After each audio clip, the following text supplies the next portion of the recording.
Cuando la narrativa que demoniza a los judíos y a Israel supera la verdad en las redes sociales, la política y la prensa, ¿cómo se combate una historia falsa y qué puede hacer realmente la ley? Soy Ilana Marcel Diamant y esto es Basic Law. Hoy le damos la bienvenida de nuevo al profesor Alan Dershowitz, después de una conversación reciente con Dan Diker y Khalid Abutawamit en JNS sobre el reciente artículo difamatorio de Nicholas Kristof. Quiero usar ese artículo como un ejemplo de un desafío mayor que enfrentan los judíos en Israel hoy en día para entender qué podemos hacer al respecto. ¿Y quién mejor que el profesor Dershowitz? Bienvenido de nuevo y gracias por acompañarnos. Gracias por invitarme, lo aprecio. Un verdadero placer y un privilegio. Bien, vamos a empezar con el artículo de Kristof y luego trataremos de pasar rápidamente a temas más amplios y de analizar esta cuestión de la libertad de expresión y la seguridad judía desde un ángulo más estratégico. Pero solo para resumir tu perspectiva sobre el artículo y qué medidas legales podrían tomarse para abordar las falsedades en él, habías explicado que pensabas que una demanda por difamación no era viable. Israel parece estar avanzando con una de todos modos. ¿Podrías explicar a grandes rasgos qué se necesita para que un demandante gane en una demanda por difamación? Depende de en qué país estén demandando. Hay reglas diferentes, sí, y luego Inglaterra, Canadá, Australia, Israel, por otro lado. En Estados Unidos, esto está condenado al fracaso desde el inicio porque ningún individuo nombrado o claramente identificado ha sido difamado con real malicia. Y así, para ganar, un individuo, no un país, no un gobierno, tiene que poder demostrar que ha sido dañado por declaraciones falsas que fueron publicadas de manera imprudente o intencional por el demandado. Eso no va a pasar en este caso. Ahora, Inglaterra, Canadá, Australia y otros países no necesariamente tienen la misma especificidad, así que existen posibilidades de que se presenten demandas en esos países. En Israel, por supuesto, la cantidad de compensación siempre es muy pequeña en casos de difamación, pero aún así, simbólicamente, se puede presentar una demanda. Mira, seamos muy claros, lo que Christoph hizo fue totalmente irresponsable desde el punto de vista periodístico típico del New York Times. Recuerda, el New York Times es el mismo periódico, un periódico de propiedad judía, que elogió a Stalin mientras él asesinaba a cientos de miles de ucranianos, que puso el holocausto en la página 23 y negó el derecho de Israel a existir. El New York Times ha tenido la proporción más baja de credibilidad real frente a la percibida de cualquier periódico en el mundo. Es un medio extraordinariamente peligroso, pero uno que es ampliamente leído. Y por eso es muy influyente. No merece ser influyente, pero lo es. Y entonces, cuando tienes a una persona como Christoph que disfraza hechos como opiniones, lo que él hace es, él afirma que esto es un artículo de opinión, pero luego lo llena de supuestos hechos que nunca pasarían los propios estándares periodísticos de The New York Times. Pero The New York Times juzgó el artículo no por los estándares periodísticos de la primera plana, sino por los estándares de opinión de la página 27, aunque lo que se alega es de carácter informativo y no cumple con los estándares periodísticos, no solo de The New York Times, sino de cualquier periodista. Ahora tengo una predicción. Está bien. Puede que gane el premio Pulitzer por esto, porque el comité del premio Pulitzer ha sido completamente capturado por la misma izquierda radical que hoy controla The New York Times. Y por eso creo que tenemos un problema más general que se revela y se manifiesta en el artículo de Christoph, pero que va mucho más allá de Christoph y del New York Times.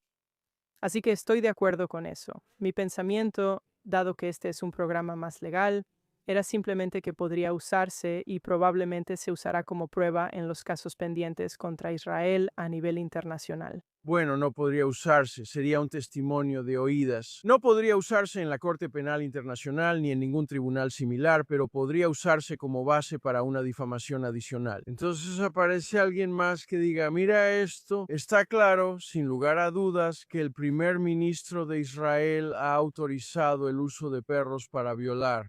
¿Sabes? Supongamos ese tipo de mentira tan descarada, tan descarada. Dirán que, Dios mío, confiamos en el New York Times y ciertamente puedes confiar en el New York Times para evitar la malicia real. Así que esto tiene un efecto multiplicador y habrá más difamación. Ya los hemos visto pronunciarse en contra de Israel basándose en la credibilidad o la credibilidad percibida del New York Times. Por eso es tan peligroso. Así que en breve pasaré a la cuestión de este problema más grande al que has señalado y que creo que pronto vas a litigar en la Suprema Corte en tu propio contexto. Pero solo quiero preguntar, a la luz de todas las inexactitudes que se pueden demostrar, ya sea con el señor Christoph mismo, que no solo ha estado en contra de Israel, sino también en Romney, ha tenido varios errores importantes, temas por los que ha tenido que disculparse y emitir retractaciones en el pasado. No ha investigado otras acusaciones reales y mucho más creíbles de violación y otros tipos de cosas por parte de personas a las que apoya y que son cercanas a él. Así que él mismo ha aplicado una doble moral increíble en lo que investiga, en lo que reporta. Entonces la pregunta también es si es para él o para el New York Times, porque obviamente es, ya sabes, una editorial, le paga a él. ¿Dónde está la línea que una publicación no debe cruzar, no puede cruzar antes de empezar a ser responsable por inexactitudes? Bueno, la Suprema Corte ha hecho que esa línea sea casi imposible de alcanzar.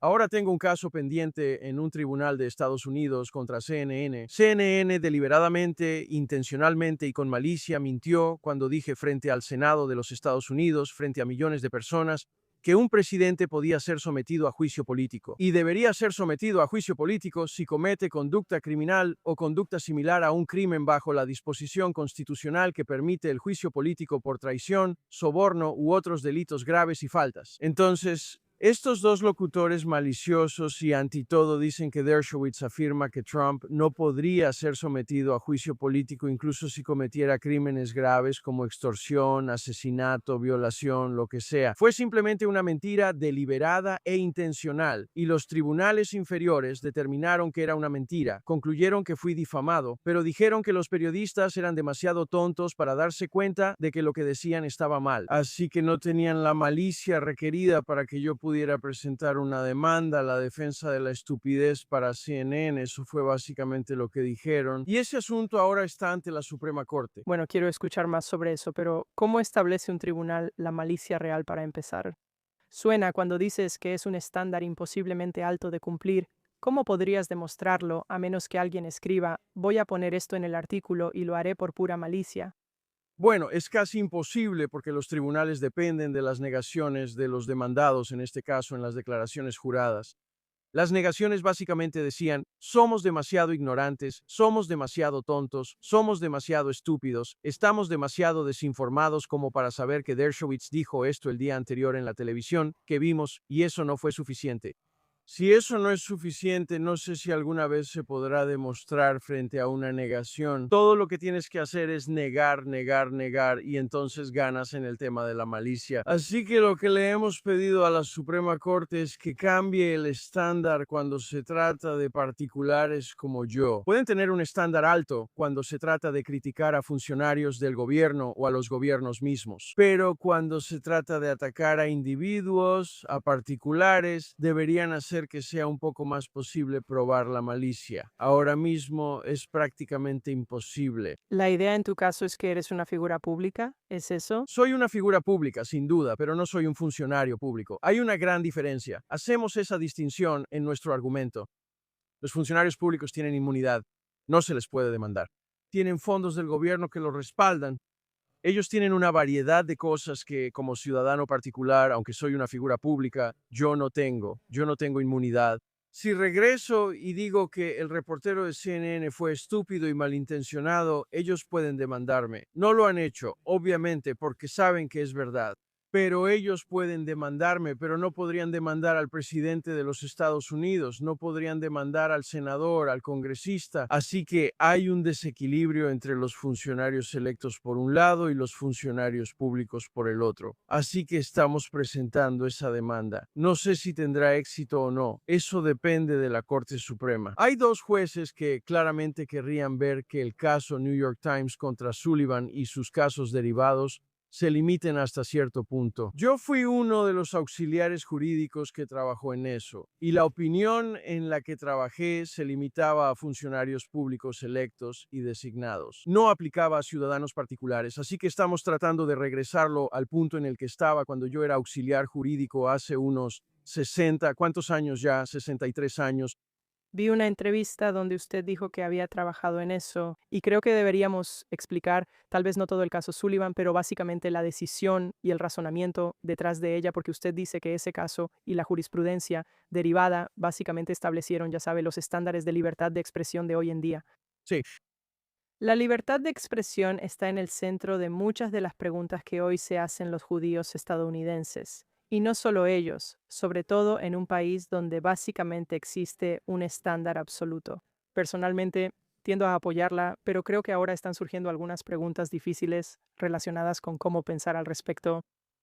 Hay una gran diferencia entre New York Times contra Sullivan en sí y sus casos derivados. Yo apoyo en general New York Times contra Sullivan. Solo necesitamos explicarlo en lugar de, ya sabes. Bien, cuando tienes a un funcionario público en New York Times contra Sullivan, un sheriff en un estado sureño que estaba haciendo declaraciones, y el New York Times atacó a este funcionario electo o designado. La Corte Suprema determinó que para ganar un caso contra el New York Times tienes que demostrar no solo que lo que dijeron era falso, sino que sabían que era falso o actuaron con temerario desprecio por la verdad.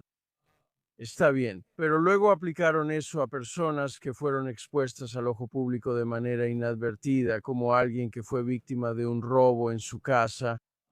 Ellos no se expusieron al público, pero se les aplicó el mismo estándar que a un funcionario electo. Eso fue un gran error. Luego fueron más allá y dijeron que para probar la malicia tienes que probarlo no con el estándar habitual, sino mediante pruebas claras y convincentes, lo cual es muy difícil de establecer, especialmente cuando la otra parte puede negarlo. Así que es los casos derivados de New York Times contra Sullivan lo que ha creado una cultura entre los periodistas donde mienten con impunidad y sus editores les permiten mentir con impunidad porque saben que, salvo circunstancias extraordinarias, no pueden ganar en un caso de difamación bajo los estándares actuales. Entonces, ¿cómo recomendarías limitarlo sin al mismo tiempo acabar con la comprensión única de la libertad de expresión en Estados Unidos? Bueno, primero que nada, Estados Unidos no tiene una comprensión única de la libertad de expresión. Es un estándar angloamericano y occidental democrático de libertad de expresión. No se implementa de esa manera en el Reino Unido. No, pero ya sabes, hay tanta libertad de expresión en la mayoría de estos otros países como la hay en Estados Unidos en la práctica.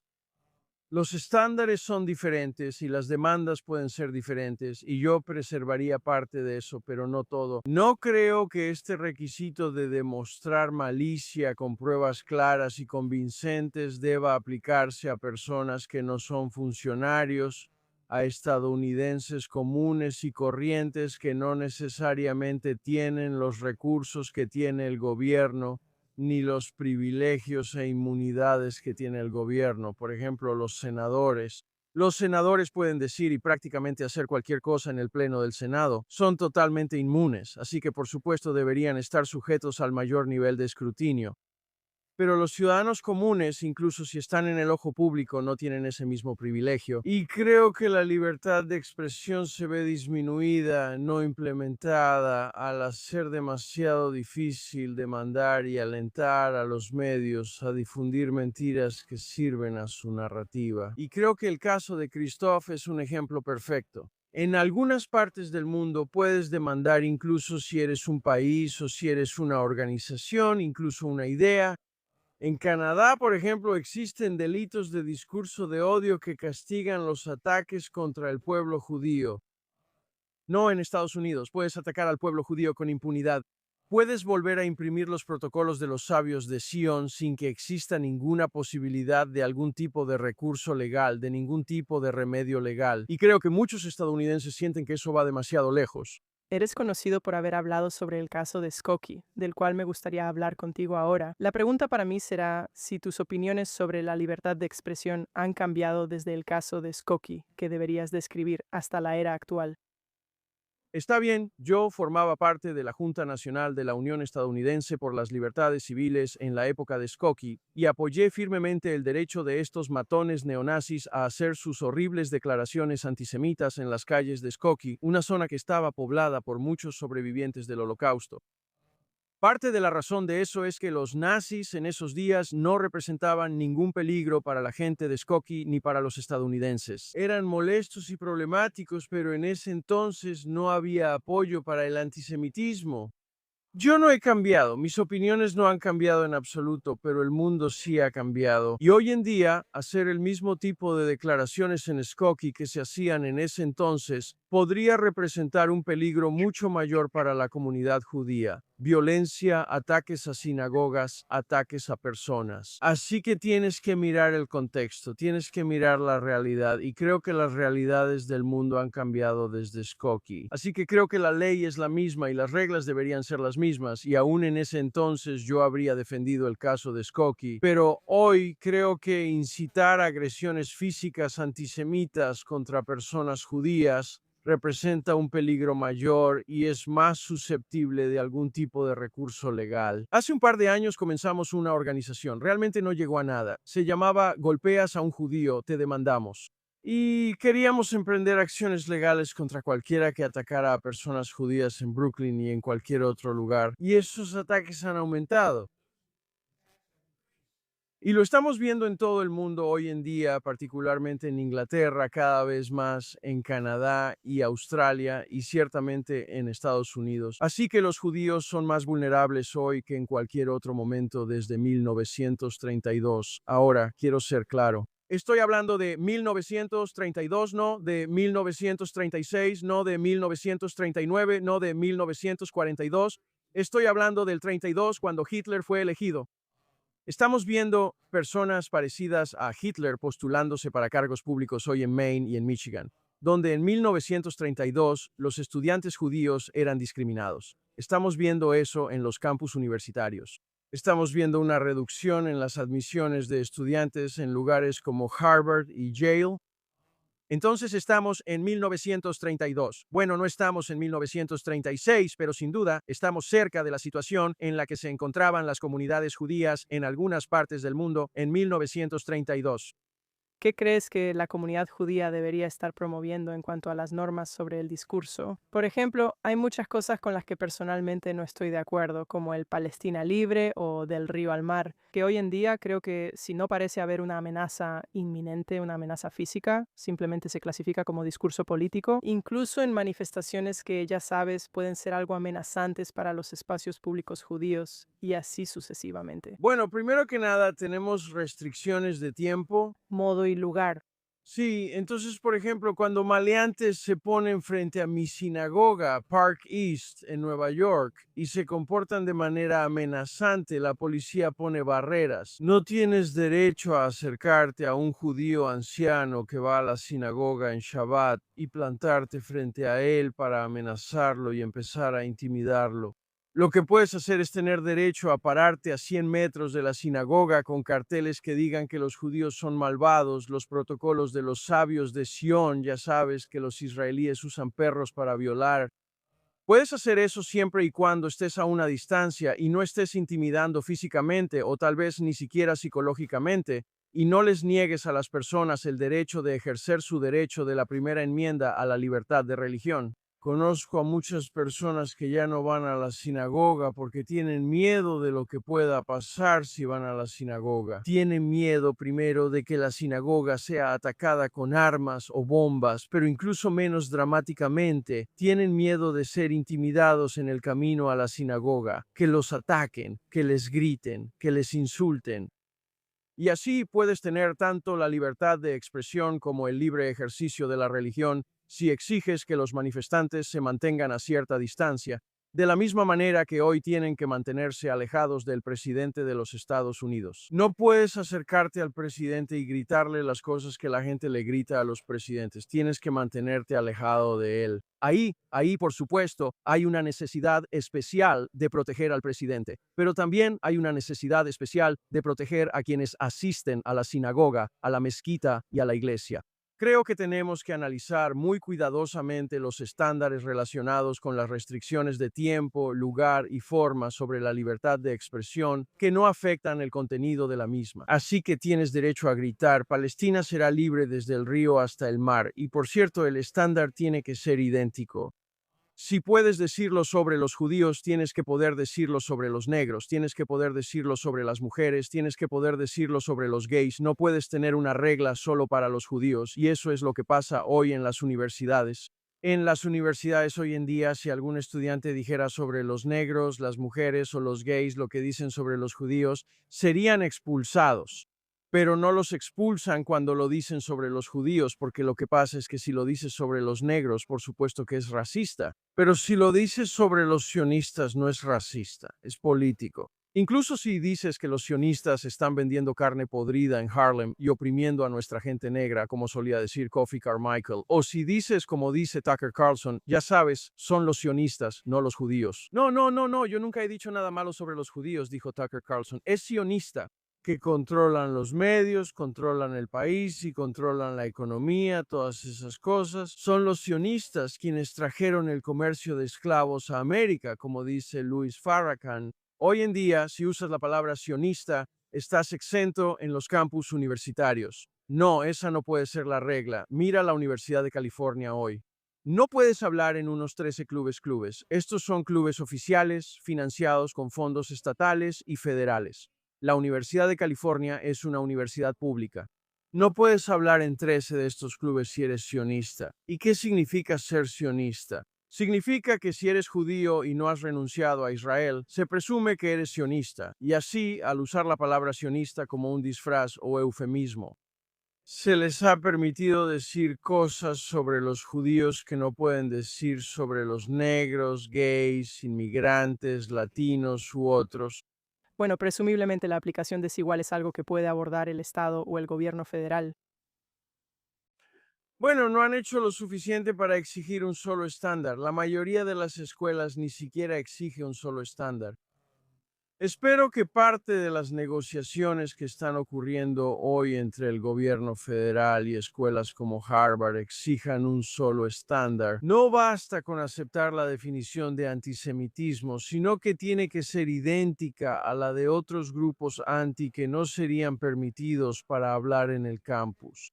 Los profesores universitarios hoy en día no podrían decir ni siquiera sobre Sudáfrica lo que dicen sobre Israel, porque si se dice sobre Sudáfrica, se percibe como racista, porque Sudáfrica es un país predominantemente negro, mientras que Israel es un país predominantemente judío. Sobre Israel puedes decir lo que quieras. Así que es el mismo estándar, no solo legalmente, sino moralmente, que debe aplicarse a los judíos y al Estado-nación del pueblo judío.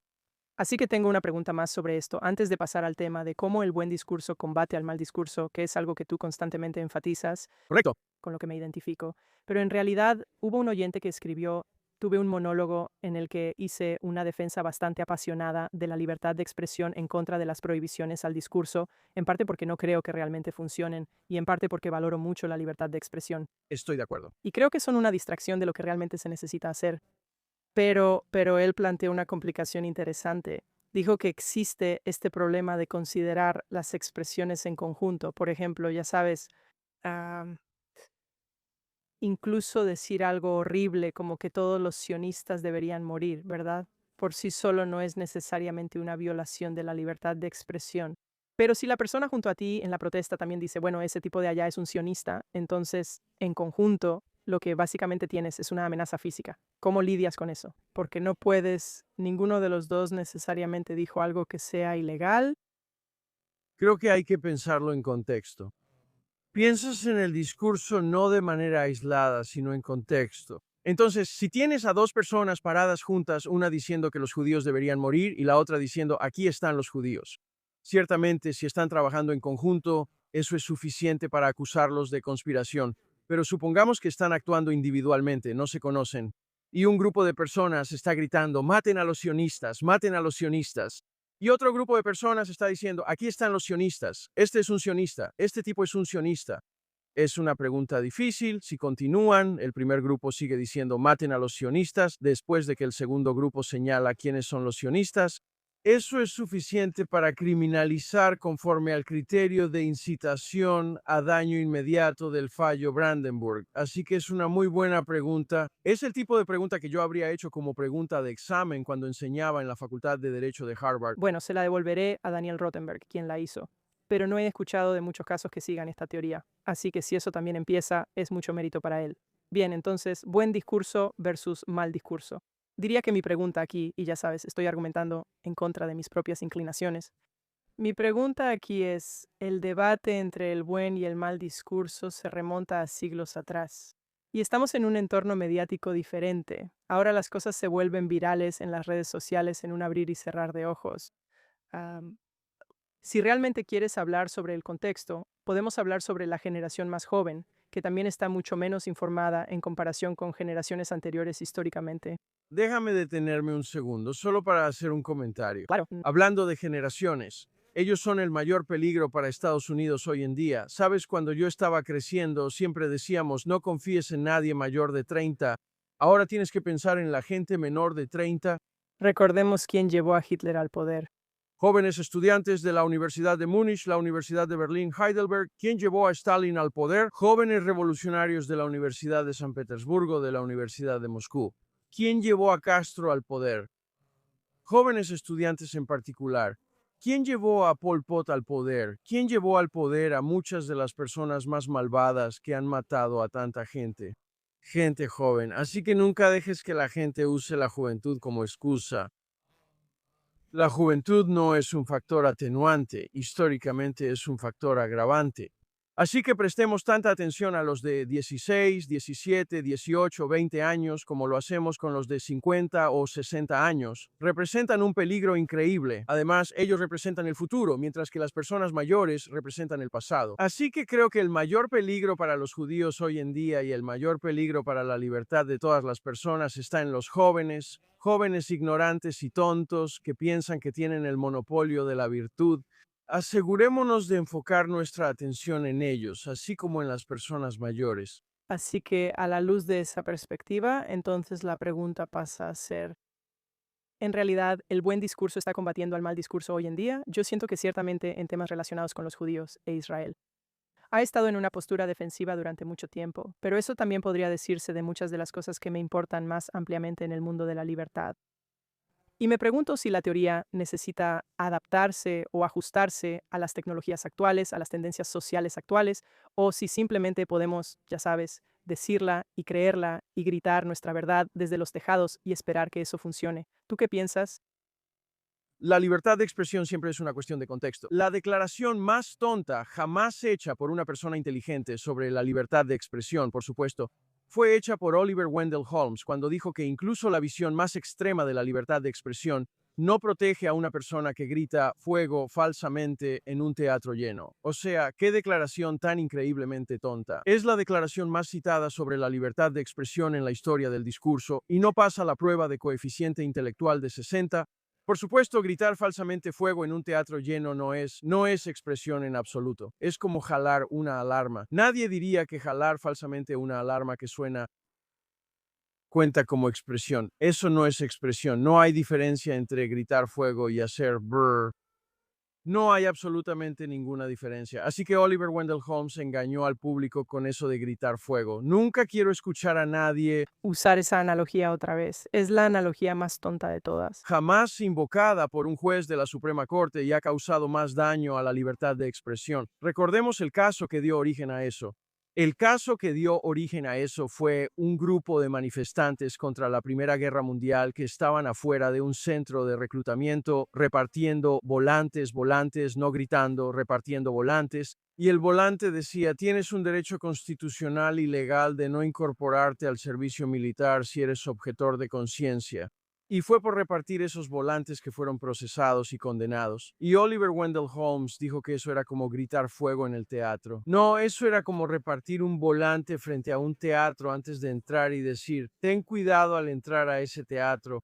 Hay problemas de construcción y riesgos de incendio que podrían poner tu vida en peligro, así que ya no invoquemos ese concepto de gritar fuego en un teatro lleno. Pero tenemos que considerar el contexto. El contexto lo es todo en materia de libertad de expresión. Y ahora hay contextos cambiantes y también hay enfoques cambiantes. Y algunos tribunales han reconocido que el Internet es obviamente el contexto cambiante más importante que vemos hoy en día.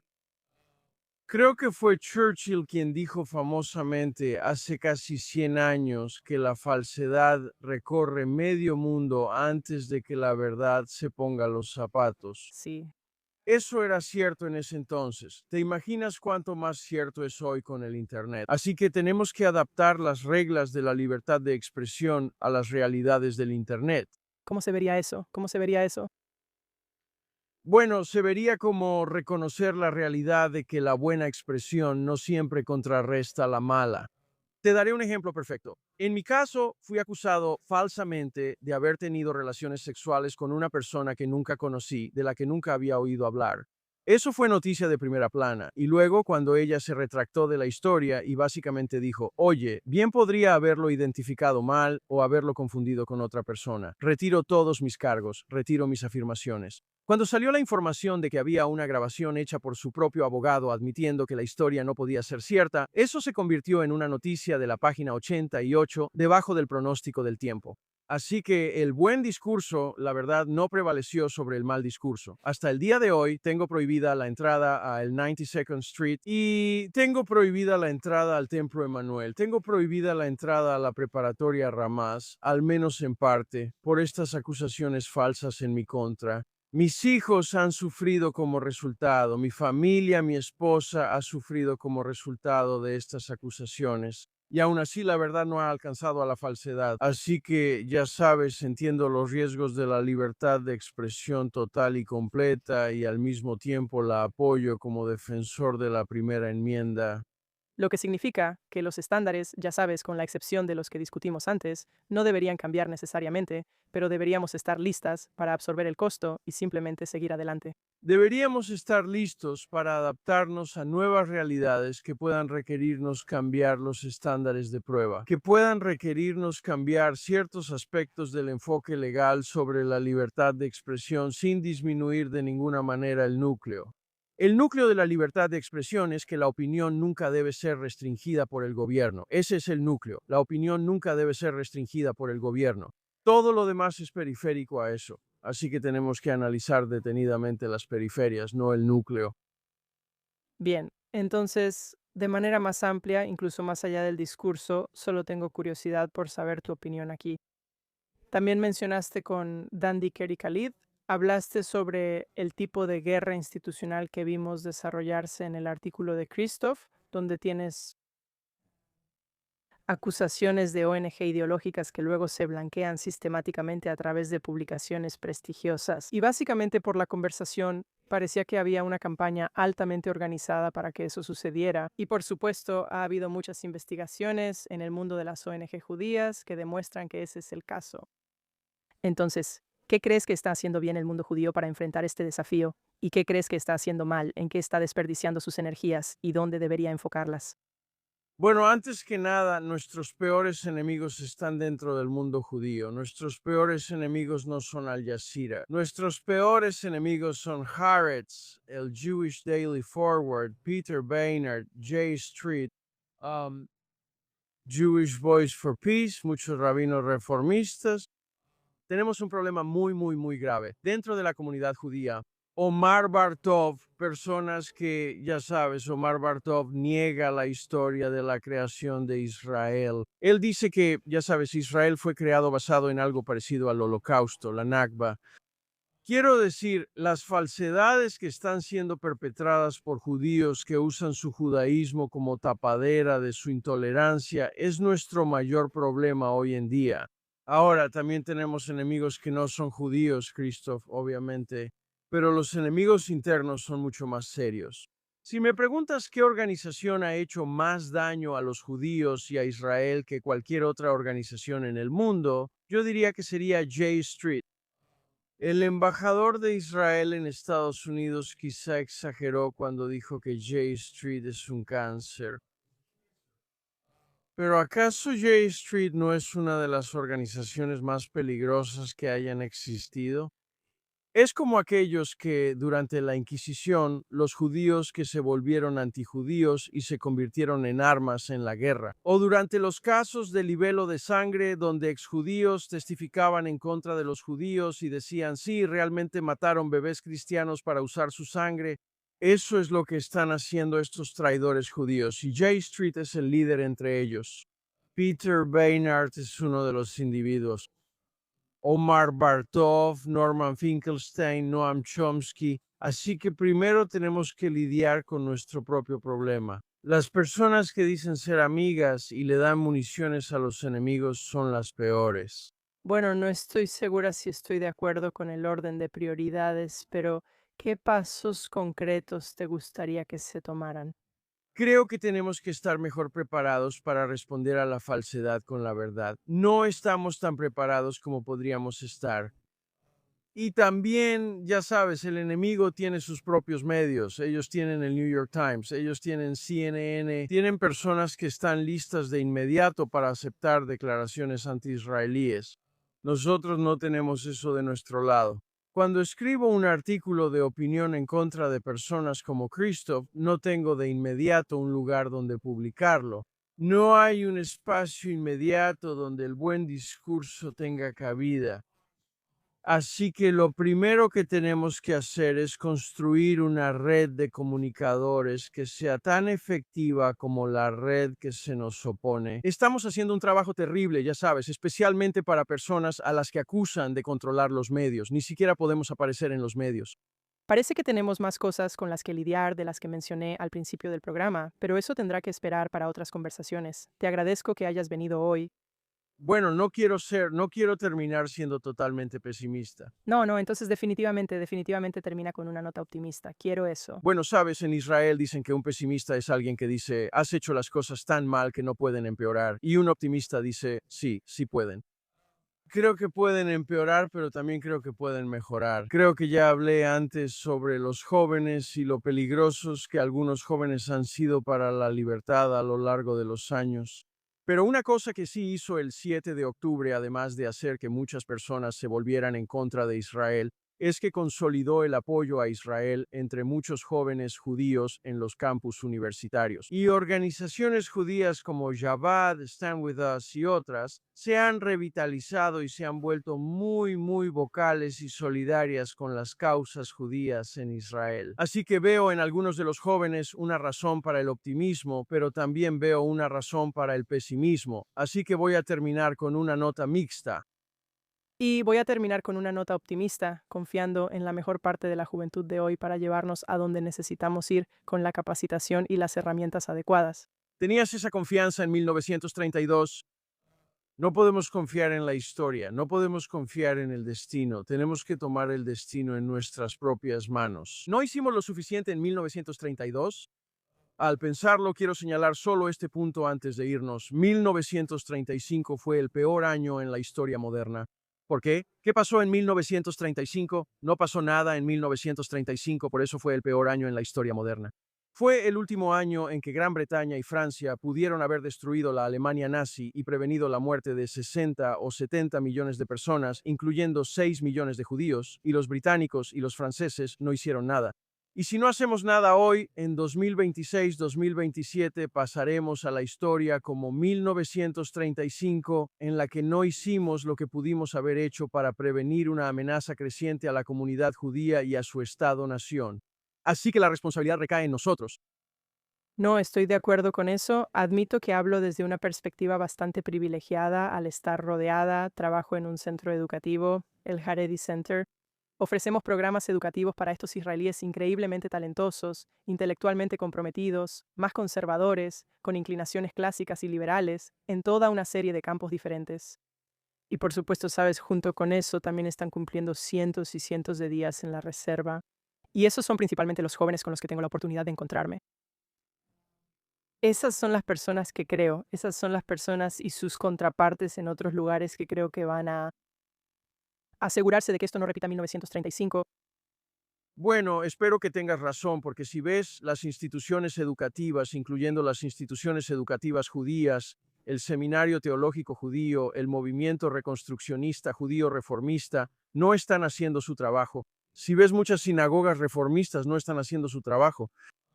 Y entonces, ya sabes, yo de nuevo tengo una opinión muy ambivalente. Creo que nosotros en la comunidad judía podemos hacer mucho más y deberíamos crear mejores alianzas. Tenemos alianzas muy fuertes con los cristianos evangélicos. Tenemos algunas buenas alianzas con los católicos. Tenemos que aumentar nuestra diplomacia con otros grupos religiosos en todo el mundo, aquellos que aman la libertad y la igualdad. Pero no puedo decirte que soy optimista respecto a no repetir 1935. Creo que la decisión es nuestra y no estamos haciendo lo suficiente. Lo único que puedo ofrecerte como una nota de optimismo, personalmente, es que la próxima vez que estés en Israel, me encantaría que vinieras y conocieras a algunas de las grandes personas con las que trabajamos. Pero por ahora terminaremos con este sentimiento agridulce y esperamos continuar en otra ocasión. Bien, espero con ansias reunirme contigo en Israel. Espero volver a ver a algunos de los grandes israelíes que he conocido durante los últimos 70 años. Amén, amén. Y para quienes celebran Shavuot esta semana, Jag Sameach.